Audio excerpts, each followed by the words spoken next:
तो दोस्तों, क्योंकि सास भी कभी बहू थी सीरियल के आज के एपिसोड की शुरुआत होती है तुलसी से, जो वैष्णवी के घर पर होती है। बाहर तेज बारिश हो रही होती है और तुलसी चुपचाप बारिश में दरवाजे के बाहर भीगी हुई खड़ी रहती है। तभी वैष्णवी बाहर आती है और उसे इस तरह बारिश में खड़ा देखकर परेशान हो जाती है। वो उसे अंदर चलने के लिए कहती है ताकि उसे ठंड न लग जाए। इसके बाद वो जल्दी से तौलिया लेकर आती है और तुलसी के भीगे हुए कपड़ों को पोंछती है। तभी तुलसी वैष्णवी से कहती है कि उसने चिट्ठी में ये तो बता दिया था कि वो अंजार छोड़कर मुंबई लौट आई है, लेकिन ये नहीं बताया कि अंबा निवास का क्या हाल हो चुका है। ये सुनकर वैष्णवी हैरान रह जाती है। वो बताती है कि उसे इस बारे में कुछ भी पता नहीं था। जब तुलसी यहाँ पर आई और उसने खुद ये बात उसको बताई, तभी उसे पहली बार इसकी जानकारी मिली। तब तुलसी भारी मन से अंबा निवास की सच्चाई बताती है। वो कहती है कि उसके अपने पोते नकुल ने वहां होटल शुरू कर दिया है और उसी जगह शराब बेची जा रही है, जहां कभी बा का सपना गरीब घरों की बेटियों को पढ़ाने का था। जिस जगह से शिक्षा और संस्कार मिलने थे, वहां आज शराब परोसी जा रही है। यही बात उसे सबसे ज्यादा तकलीफ दे रही है। ये सुनकर वैष्णवी सफाई देती है कि 4 साल पहले ही उसे मजबूरी में अंजार छोड़ना पड़ा था।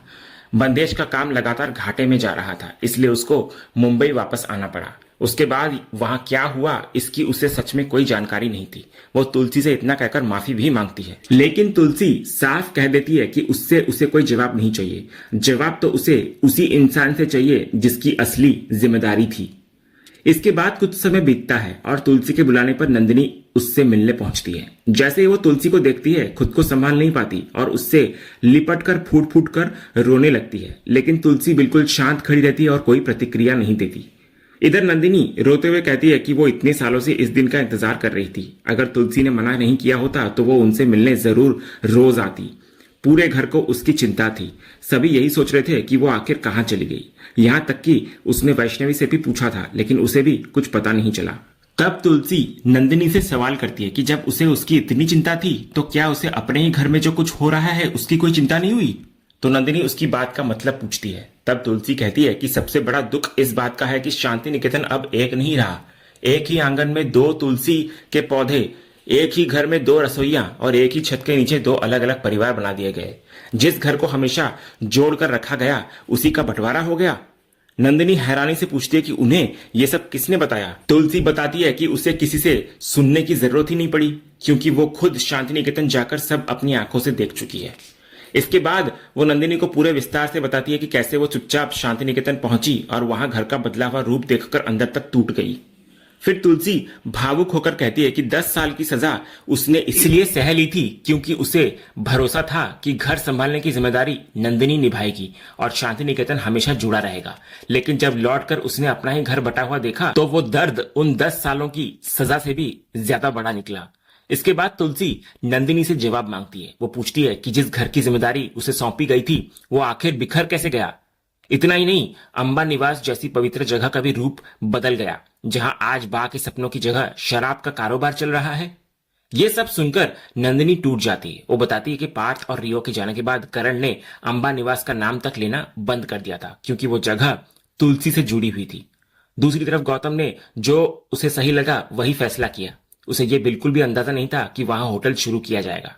तभी तुलसी नंदिनी से एक और सवाल करती है। वो कहती है कि घर की बात तो छोड़ो, क्या उसे अपने बच्चों की जिंदगी में क्या चल रहा है इसकी भी कोई खबर है। ये सुनते ही नंदिनी चौंक जाती है और घबराकर पूछती है कि आखिर माँ किस बारे में बात कर रही हैं। इस पर तुलसी नंदिनी से कहती है कि अब रहने भी दो। उसे जिन सवालों के जवाब चाहिए थे, वे अब उसे मिल चुके हैं।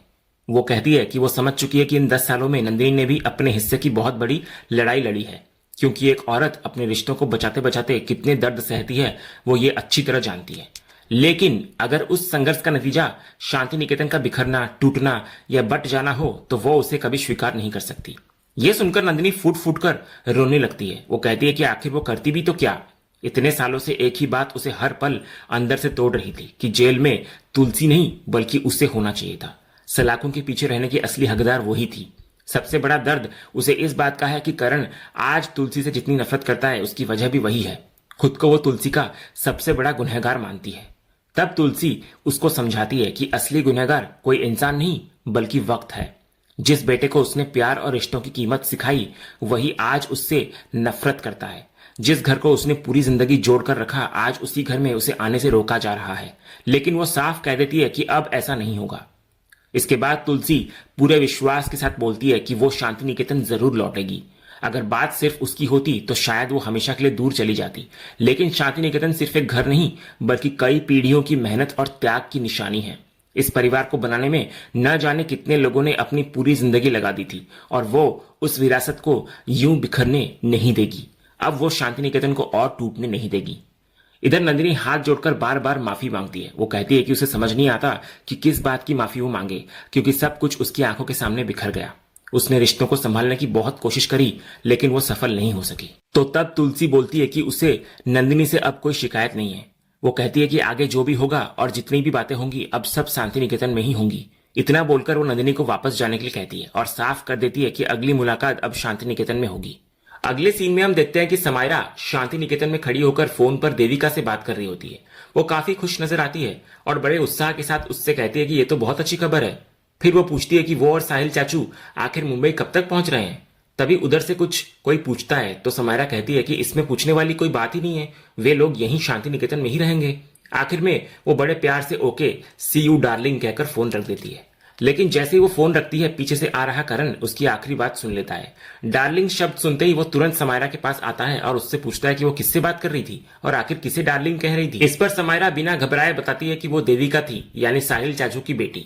फिर वो करण को बताती है कि देविका ने अभी अभी खबर दी है कि वो और साहिल चाचू हमेशा के लिए मुंबई शिफ्ट हो रहे हैं और अब आगे से शांति निकेतन में ही रहने वाले हैं।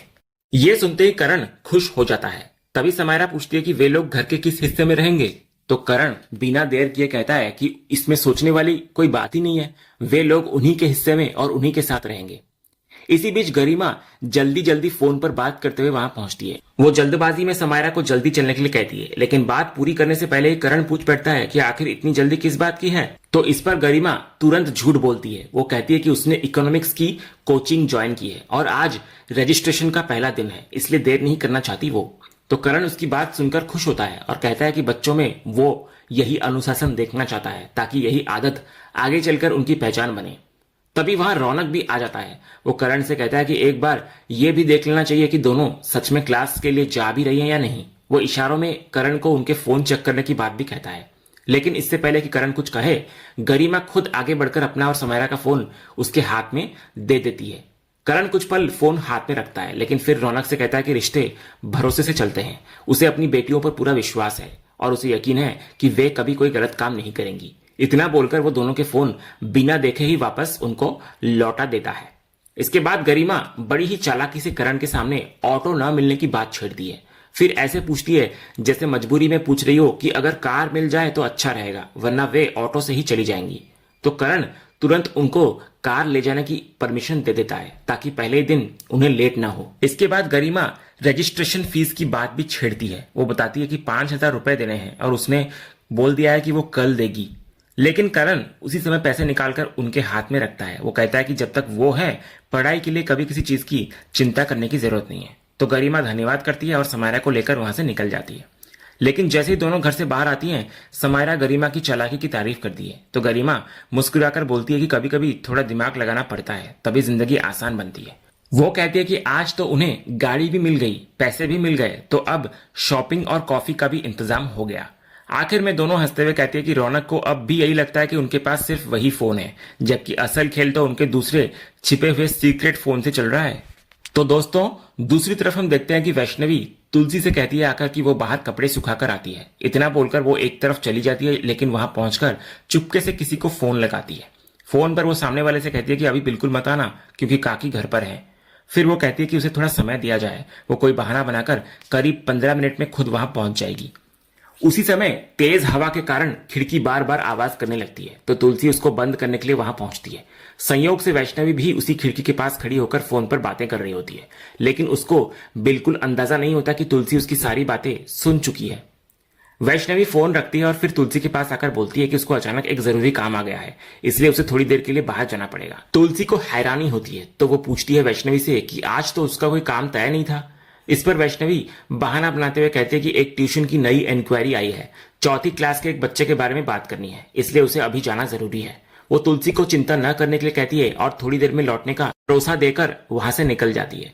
लेकिन वैष्णवी की बातें सुनने के बाद तुलसी के मन में शक पैदा हो जाता है। उसे महसूस होता है कि वैष्णवी उससे कुछ छिपा रही है। इसके बाद दूसरे सीन में वैष्णवी ऑटो से उस जगह पर पहुंचती है जहां मिलने की बात हुई थी।